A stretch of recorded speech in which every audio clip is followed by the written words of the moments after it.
American original. For over 2 decades, the sharpest minds, best sources, hardest talk. The McLaughlin Group is brought to you by MetLife. Guarantees for the if in life.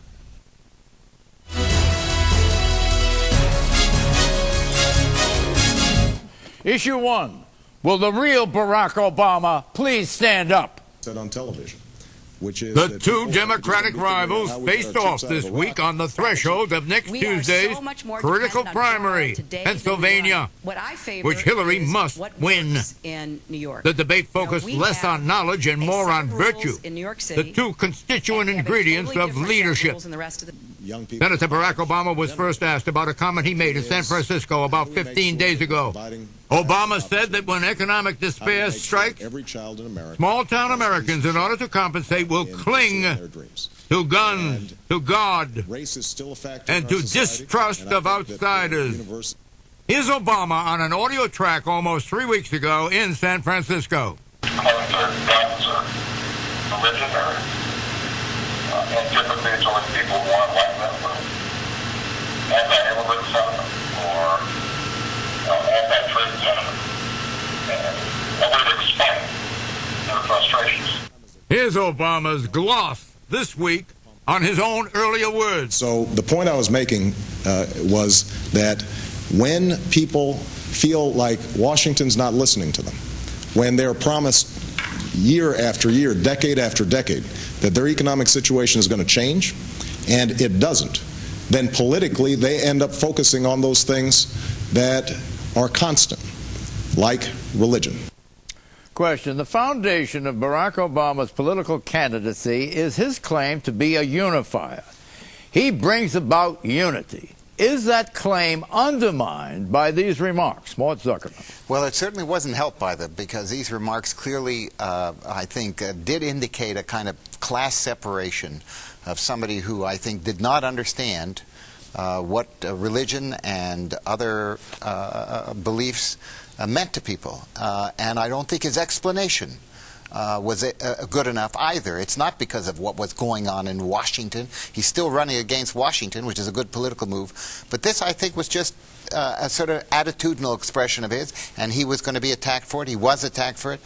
I think he basically has gotten by it, but I think it does reflect the problem that he has, which that to some extent he appeals to the people who drink wine and not to the people who drink beer. Is that verified by the fact that it was given in San Francisco, and there was a small audience, and he felt he was off the record? Does that have anything to do with it? Yeah, I really don't think there's anything subversive here. And first of all, to say that he doesn't understand people who come to religion, he wrote his whole first memoir about his coming to God and coming to Jesus. He is a religious man. He was asked at this fundraiser, happened to be in San Francisco, whether he could win white working class voters because he was black. And he basically said that these voters have a lot of other grievances, much more salient than race. And he pointed out that their jobs are gone. He used the word bitter. He used the word angry and frustrated also. And he said the politicians have failed them repeatedly, and that they then are vulnerable to wedge issues, and the wedge issues we're all familiar with: God, gays, and guns. That's what he was saying, and Hillary Clinton knows perfectly well that's what he was saying. It's been the subject of Democratic study for years, going back to the Reagan Democrats in Macomb County, Michigan. It was the focus of a best-selling book, What's the Matter with Kansas? It's hardly a new line of argument. Well, he is empathetic with these voters. He's not criticizing But here is his problem. This is the core of his problem. He has been running as the transcendent, post-racial hope guy who's running on unity and change. And what these comments pointed to, it's very jarring for voters who had one image of him as that, than to hear comments like this come out of him. And the problem is that it makes him look like a conventional politician, in addition to being an orthodox liberal. That is a problem for Barack Obama, because he has been trying to position himself as above all of that. So when comments like this come out from a very elite, wealthy group in San Francisco, it makes people think that the image that he's put out there is wholly different from who he is and who he would be as president. Do you think it's kind of an affected disdain for gun-clutching, Bible-toting, anti-immigration, anti-trade Pennsylvanians? Is that what he sounds like?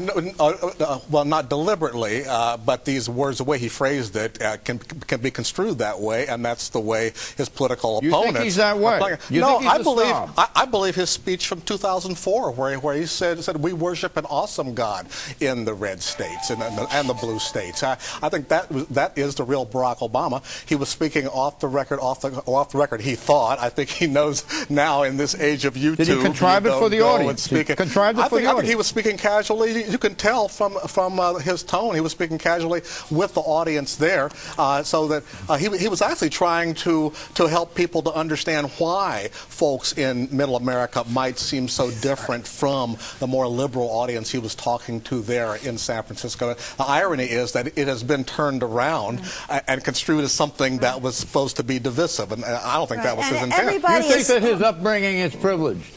He went to a school in Hawaii that tropical climate. It was a very private school. He went to Columbia. He went to Harvard. Does he sound like he's a product of privileged upbringing? I don't think he sounds that way at all. He wasn't from a privileged upbringing. He was from a working class upbringing. Read his book, especially the first one, John. He actually chastised one of his friends when he was back in middle school who was complaining. This was a black friend complaining about racism. And he says, look, you're in this wonderful place here where you got all kinds of races around here. This is Hawaii, for Pete's sake. What are you complaining about? I mean, he has never been the kind who viewed himself as a victim as far as his... You think he looks like a Prince Regent? No, look, he has a great American story, okay? Wherever he came from, he has done extraordinarily well in this country. This is the story of America, of somebody who, through his own talents, has taken himself from wherever he was to wherever he is now. It's not that he had a privileged upbringing. I think that's all it is. But it's true of the Clintons as well, I might add. Certainly true on this point, it's not the elitism per se. It's about relatability to the voters that you are talking about. He has sold himself so well. He's been this electric presence out there for so long on the campaign trail.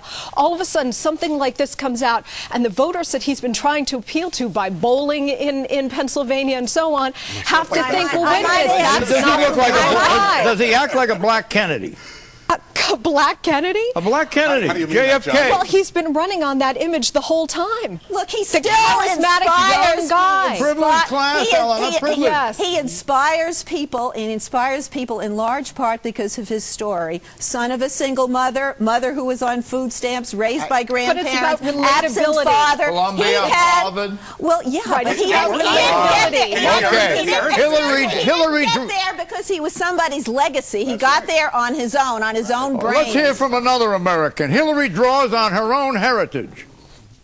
I am the granddaughter of a factory worker from Scranton who went to work in the Scranton lace mills when he was 11 years old, worked his entire life there, mostly 6-day weeks. I don't believe that my grandfather or my father or the many people whom I have had the privilege of knowing and meeting across Pennsylvania over many years cling to religion when Washington is not listening to them. I think that is a fundamental sort of misunderstanding of the role of religion and faith in times that are good and times that are bad. I can see why people would be taken aback and offended by the remarks. Question, did Hillary hit this one right out of the ballpark, Eleanor? She is hammering away. She knows perfectly well that Barack Obama was not trying to insult anyone, and if you go back and look at the rhetoric of her husband in 1992, he made many of the same points, that Democrats had lost working class people because they weren't able to relate to them on economic issues, and they weren't voting their economic interests, and they were clinging to these other issues.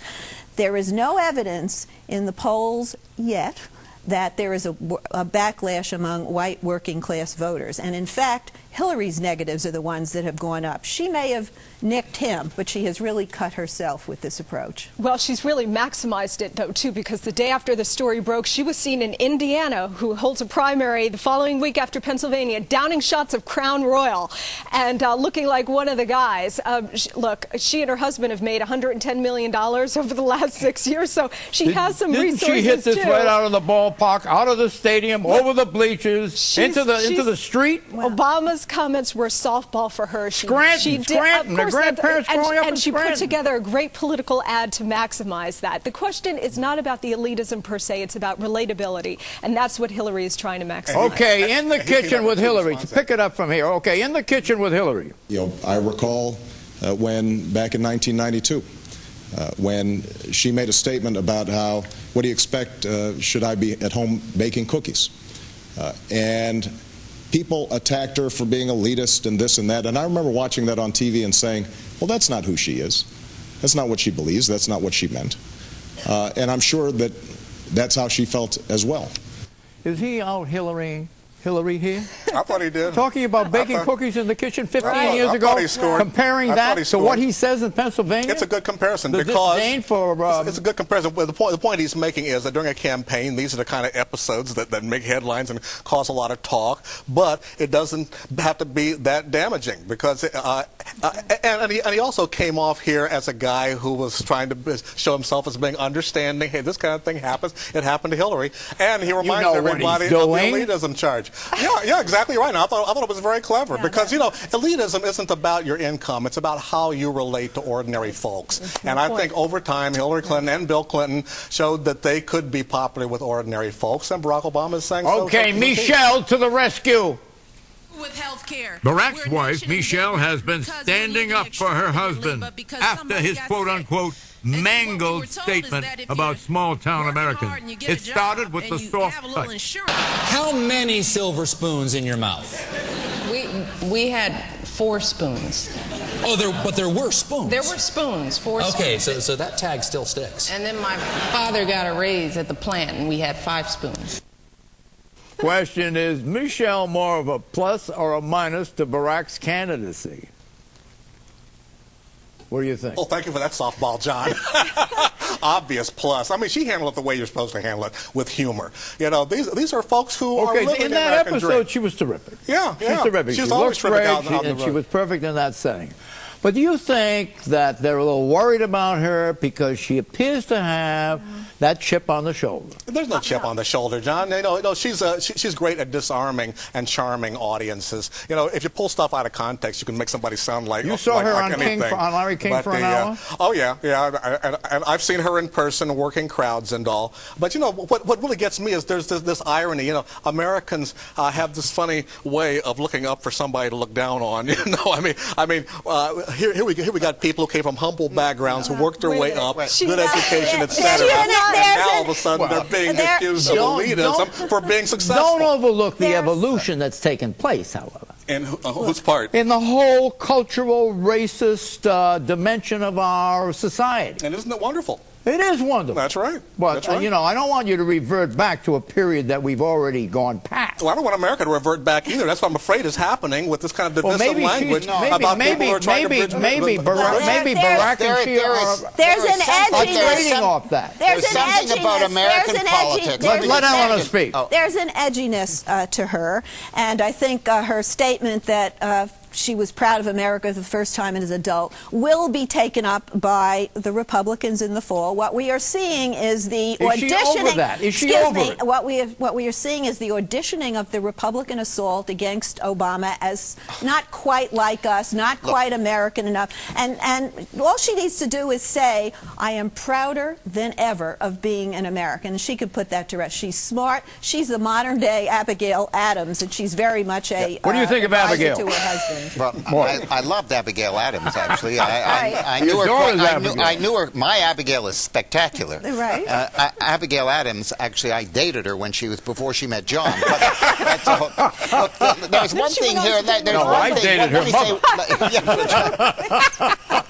Look, there's one thing about American politics, which it's a cliche, right? You vote the man and not the party. There is something about, particularly when you have two candidates who ideologically are quite close, you make a judgment about the people. And that's one of the things which our campaigns serve very well, and what television really does very well. You get a sense of who the people are. And I think this is all a part of trying to get a sense of who that's why I did not object myself in the debate, the ABC debate, why they asked these kind of personal questions. It's perfectly appropriate to do that. You want to get that sense of how these people react. The rap against Gibson and Stephanopoulos is so rotten. I don't agree with that at all. I think they're absolutely unjust. I mean, it says that Obama, you know, Obama has a way of turning what is. First of all, he kind of admits that he lost the debate, and well, we get into that in a minute, but. You were asking about Michelle Obama, and I think she's dynamite, but dynamite can go either way. She can be spectacular, and she's had some great moments on the campaign trail. She's attractive, she's smart, but dynamite can also go the other way and blow up a campaign, and she has the potential to be Teresa Heinz 2.0, in that she wanders off the reservation, she's very outspoken, and she has the potential to blow up his campaign with one sentence. Okay. You've got to watch her carefully. Hillary's fabulism. I remember landing under sniper fire. There was supposed to be some kind of a greeting ceremony at the airport, but instead we just ran with our heads down to get into the vehicles to get to our base. Hillary so described her trip to the city of Tuzla in Bosnia, but her account was factually incorrect. She addressed the issue on Thursday night. About 6 in 10 voters that we talked to say they don't believe you're honest and trustworthy. A lot of them raise this honesty issue and your comments about being under sniper fire in Bosnia. I just said some things that weren't in keeping with what I knew to be the case and what I had written about in my book, and you know, I'm embarrassed by it. I have apologized for it. I've said it was a mistake, and it is, I hope, something that you can look over, because clearly I am proud that I went to Bosnia. It was a war zone. I looked over the book pages. This is her book, Living History, Hillary Rodham Clinton, and on page 342 and 343 it looks like an accurate account. I think that the pilot of the plane has since said that he doesn't recall Hillary going to the cockpit, remember that, with Chelsea for extra protection, because people are not allowed in the cockpit, but I would support the other things that are there, as I think everybody has who's read it. John, the notion that you would send a first lady and an adolescent daughter into a war zone where you really thought they were in serious danger just doesn't pass the straight face test. That just it wouldn't happen. Well, why don't you read the book? I have, and she went and she got in trouble when she tried to make her first lady experience really relevant for the campaign, and then she gets into inflating it. She would have been much better off sticking to her Senate experience, which is substantial and far more substantial than Barack Obama's. I know, I was over there. There was a war zone. They were the troops were combat ready. They were dressed in full combat gear. So I think she embellished the story, but they all embellished stories. I thought she almost went overboard in the debate where she admitted as much as she admitted. It was not a direct lie. There were facts there that were still true. You ought to hit the campaign trail with Bill Clinton, because he has his own version of what happened as well. Well, if you want to continue to demonize her, you can. No, I'm not demonizing her, but you're so obsessed by Obama. No, she said that she was mistaken in what she said. So now why disagree with her? Look, I'm understood. I live in Washington. I see the way people are demonized here in Washington. I agree with Obama. Right? The whole point, the point of the whole story was that it reinforced the image of the Clintons as pathological liars. That was the point of why the story blew up.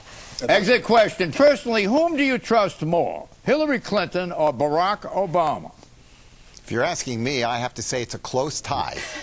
There isn't one. Come on now, Mark. Play the game. No. Oh, you want? I would say that Hillary is about a nose ahead of Obama. Hillary is a better person, and she and she's better on every front than her campaign has presented her. Yeah. But if you look at the polls, who do you trust them more? 6 in 10 Americans do not trust her. Obama is much higher on the trustworthy scale. His hurdle is experience. That's his threshold to get over. People don't look for politicians they trust. They look for politicians that have competence. They look for trust, John. No. They do. Look, they're interested in one thing. It's not entirely fair that Hillary Clinton has this. A lot of it is left baggage that's left over. Who do you trust them more? I would trust both of them with Equally? the country. Equally? Yes. And I would trust neither of them equally.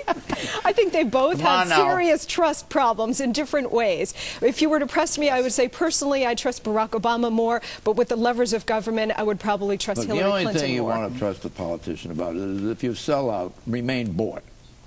No. You sound like from what Chicago, is that? What is that great line? No matter how cynical you are, it's difficult to keep up. That's a very cynical thing. Especially in Washington. But I trust both of them and John McCain as far as that's concerned. But the problem for Hillary right now is that her fabulism here with Kosovo made it so that when she told her story about her grandfather teaching her how to shoot, I had a hard time believing it because I just heard her embellish her story about Kosovo. So when we come back, Barack says Hillary cannot win the general election.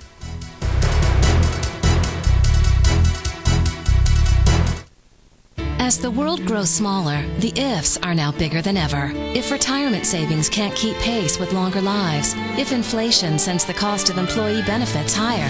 For over 135 years, MetLife has provided insurance guarantees for life's many ifs. We have the experience, global resources, and vision to provide financial certainties for an uncertain world. No wonder more than 2/3 of the Fortune 500 choose us. After all, we are MetLife. SAP has solutions for mid-sized companies?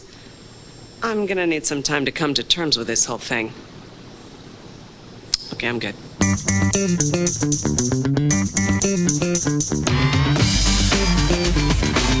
The SAP solution my mid-sized company needs can be up and running quickly? Don't toy with me.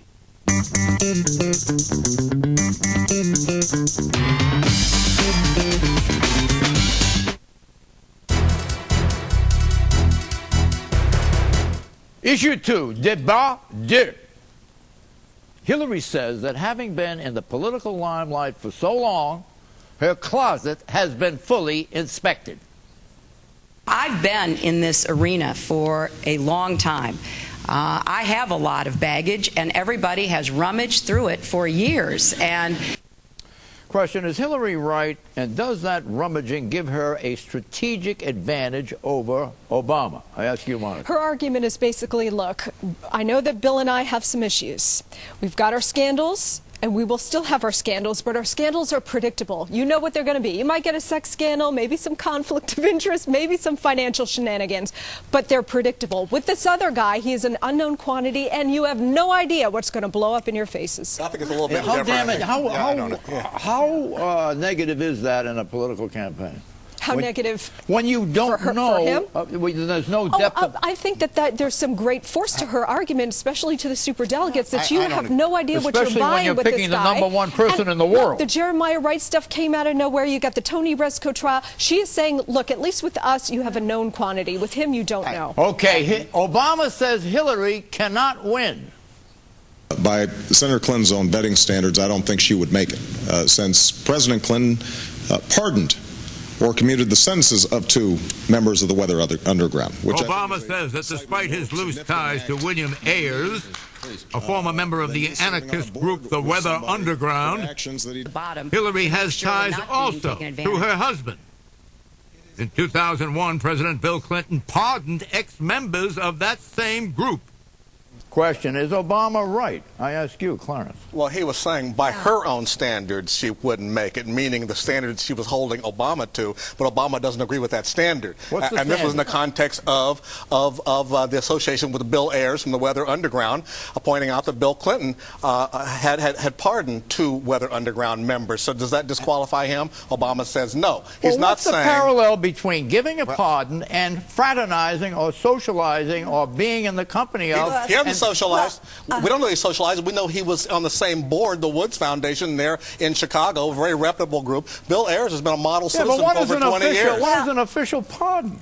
What is an official pardon? Is that Weather Underground. If the Weather Underground is that bad, then well, the point is Obama is saying that this is not a serious offense. How important is this? I don't think it's very important. I do, by the way, disagree that we all know what we could expect from Hillary. I have to say, I didn't expect that she would run this kind of a campaign, and I didn't expect that she would tell a story so obviously provable to be false as what she described in Bosnia. She embellished something that happened in real life. This is under the category category of I told you 1,000 million times, don't exaggerate. She did exaggerate beyond the point of exaggeration. This doesn't pass that particular test. You mean the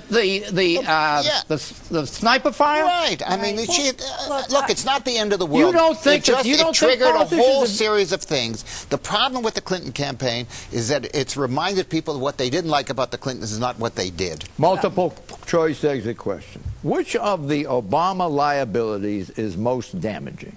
Reverend Wright's Hate America diatribes, Resco's sleaze, Obama's anti-gun policy, Obama's disdain, if that's the right word, for small-town America. Mort Zuckerman. I think it was the 21-year affiliation with the Reverend Wright and not doing it, the judgment that went into that. If you had somebody who was in a church, a white candidate in a church where they were espousing something from the Ku Klux Klan, and then you made him your spiritual advisor, would create a firestorm. Maybe not for you. These issues that have so captivated the press have made zero impact on the voters, and I think Barack Obama, if he weathers all of this in the Democratic primaries and the Republicans can haul it all out in November, and it's going to feel a lot like old news, which is why you got the negative reaction to the debate the other night. Breaking over these issues as though there's some mega answer that's going to settle it. You know, you could ask their aides, how are you going to handle this tactically and politically? There are no answers. The dominant way people vote is on the basis of their perceived character. And those questions that were put by the two hosts of that show, of that debate, were right on the money. They were gotcha questions, and they were innuendo drawn from character associations. You saw the way that Stephanopoulos brought up the embarrassing episode at the Tuzla airport. Right. They were perfectly legitimate questions, and here's why. Eleanor may be right that it's having zero effect on the Democratic primary voters, but when we expand it out to the general election voters, he is going to have a serious problem on all of those issues because, look, we don't know that much about him, so the only gauge we have is by his associations. Reverend Wright, Tony Resco, Bill Ayers. I think the anti-gun sentiments, if that's a correct characterization, are the most damaging because we can see numerically how it hurt Al Gore in losing West Virginia, and they're a very well-organized force, and if they don't like you, they can really do you damage. The answer is it's the whole package functioning as a unit that's creating, I think, a little bit of let's wait and see more and hear more. We'll be right back. The McLaughlin Group is brought to you by Grant Thornton.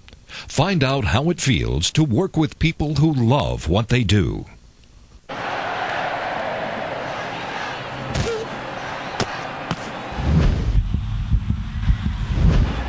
When someone you count on really anticipates your needs, your job becomes a whole lot easier. With Grant Thornton, you'll get advice and recommendations through easy access to partners in the U.S. and member firms worldwide. Grant Thornton. Find out what it's like to work with people who love what they do. For people close to retirement, there are plenty of ifs to go around. If our savings will last, if we should take Social Security when we hit 62 or 67. MetLife can strengthen your retirement plan by providing a lifetime stream of income that's guaranteed and that works together with your investments, helping you create a safety net that promises Happy New Year's with guarantees for the if in life. Learn how MetLife can help you make the most of what you have in retirement. Out of time. Bye-bye.